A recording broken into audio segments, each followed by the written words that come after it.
Okay, so you want to own an ice cream shop. Find a storefront, put a cone on the sign, scoop happiness for a living. That's the plan in your head, and it's not a bad plan. Walk past any ice cream shop on a hot Saturday in July, and it looks like the easiest business in the world. The line is out the door, kids are dragging their parents in by the hand, the register doesn't stop ringing.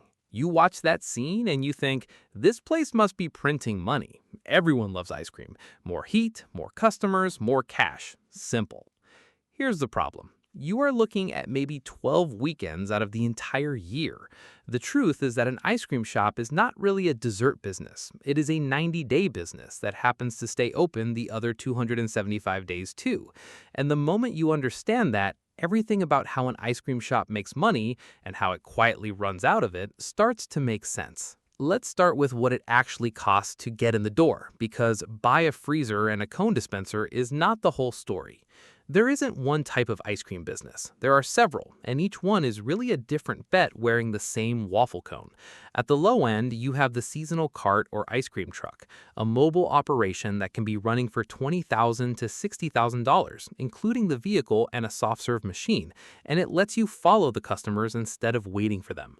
Above that, the soft serve or walk-up stand, a small, often seasonal building with one or two service windows, usually $75,000 to $200,000 to build out, no seating required. Above that, the traditional scoop shop. Tables, a full case of hard-packed flavors, 800 to 1,800 square feet, typically requiring $150,000 to $400,000 to open.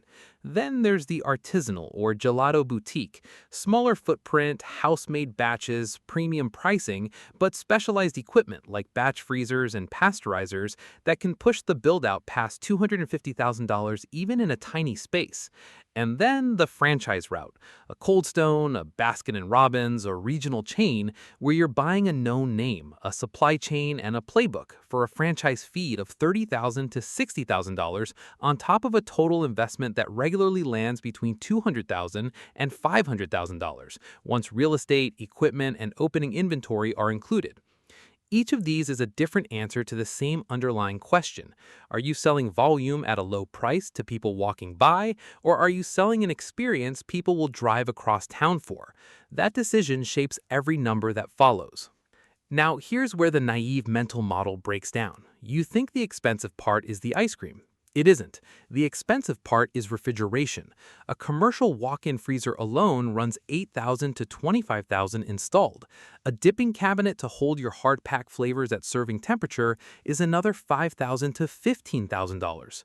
A soft-serve machine, the kind that actually holds temperature and texture under continuous use, not the one from a restaurant supply catalog photo, costs $10,000 to $20,000 per unit, and most shops need at least two, one as backup. Because when a soft-serve machine goes down on a Saturday in July, you don't have a slow day, you have a closed shop.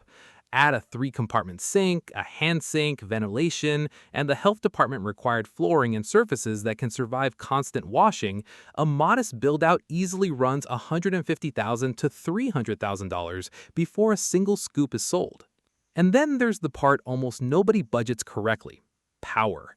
Every piece of refrigeration equipment in the building runs continuously, 24 hours a day, 365 days a year, whether you're open or not.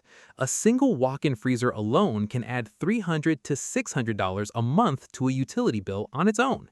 And a fully equipped shop with a walk-in, dipping cabinets, and soft-serve machines can see summer electricity bills of $1,500 to $4,000 a month. Unlike a restaurant that can turn off the fryer at closing, an ice cream shop's most expensive equipment never gets to rest. Add the lease deposit, the build-out, the health permits, the point-of-sale system, opening inventory, and a cash reserve to survive the slow months, and a modest scoop shop can require $200,000 to $500,000 just to open the doors. So far, so good. Now let's talk about what can go wrong, and it starts with the product itself. Ice cream is one of the most punishing inventory categories in retail food because it fails in two directions at once: understock on a 95-degree Saturday, and you're turning away the exact customers who were about to hand you your best day of the month. overstock and you're sitting on a walk-in full of a specific flavor that starts losing quality within weeks because unlike a can of soup, ice cream degrades every time it goes through a temperature cycle, even small ones from a freezer door opening 100 times a day. Industry estimates put waste and shrinkage in ice cream retail at 3 to 8% of total product cost, and that's before counting the cost of a flavor that simply didn't sell and has to be written off. Food cost as a percentage of revenue typically runs 25 to 30% for a scoop shop. Cream, sugar, mix-ins, cones, cups, napkins, spoons, which sounds manageable until you realize labor runs another 25 to 35% on top of it, because scooping ice cream well and fast during a rush actually takes real skill, and a slow scooper during a Saturday rush costs you customers who simply leave the line. Now, location, and this is where ice cream is genuinely different from almost any other retail food business, because you're not just betting on foot traffic, you're betting on weather. A location that does $400,000 a year in a warm coastal town can do a third of that in a region with a short, unpredictable summer. Roughly 60 to 70% of a typical ice cream shop's annual revenue happens in the 4 warmest months of the year.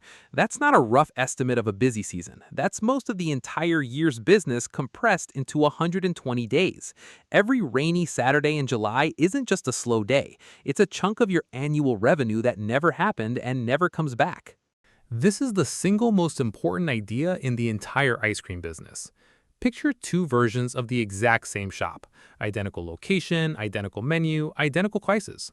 In one version, this July is sunny and 85 degrees on every weekend. In the other version, it rains on 3 of the 4 Saturdays. Nothing about the business changed. The owner didn't do anything wrong. But the second shop can post a year that's 20 to 30% worse in total revenue purely because of a few afternoons of weather it had zero control over. Experienced owners don't build their financial plan around an average summer. They build it around the fact that some summers will be bad, and the business has to survive one anyway. There's a seasonal wrinkle underneath all of this that shapes the entire financial calendar. Many independent scoop shops in colder climates make the deliberate choice to close entirely for 3 to 5 months in the winter, which sounds like it would tank the numbers, but it actually solves a problem because it eliminates the labor and utility drain of staying open for a trickle of customers that wouldn't cover the electric bill on the walk-in freezer anyway. The shops that stay open year-round often do it not because January is profitable, but because closing and reopening costs money too. Rehiring and retraining a mostly teenage seasonal staff every spring, a workforce with notoriously high turnover, since most scoop shop employees are working their first job and gone within a single season. That seasonal, mostly teenage workforce brings its own hidden cost.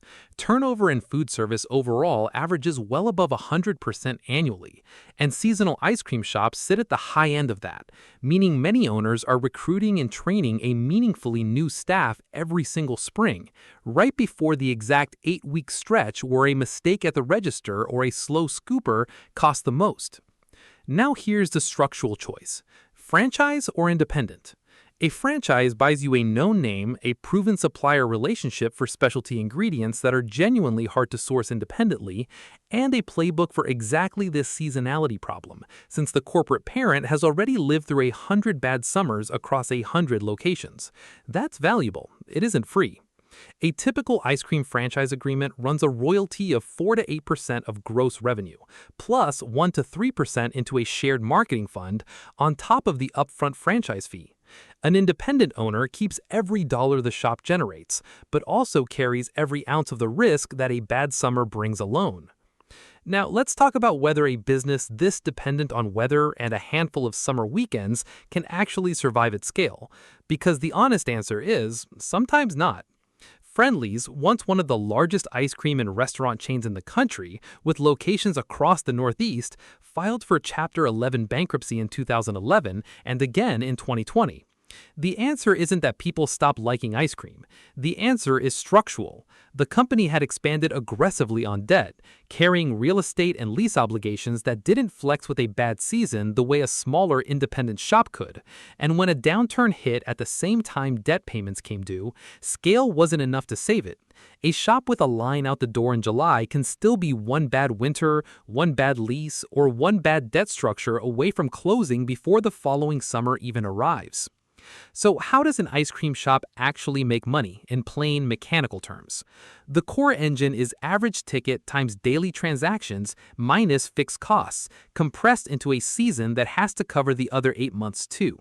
If a shop has fixed monthly costs, rent, insurance, base payroll, utilities, of around $12,000 and an average ticket of $7, it needs roughly 1,715 transactions a month just to break even. In a strong July, that's an easy number on a good weekend alone. In November, in a shop that stays open year-round, that same number can be nearly impossible to hit, which is exactly why the summer months don't just need to be good, they need to be good enough to carry the months that can't carry themselves. This is where a second revenue stream becomes essential. For an ice cream shop, that's catering, custom cakes, and wholesale. A shop that supplies pint containers to local restaurants and coffee shops or takes on birthday and wedding orders for ice cream cakes adds revenue that isn't dependent on someone walking past a storefront on a sunny day. Custom cake orders alone can carry gross margins of 60% or higher, well above the walk-up scoop business, because the customer is paying for the occasion, not just the product. Now, let's put it together across a full year, because this is where the two very different versions of this business reveal themselves.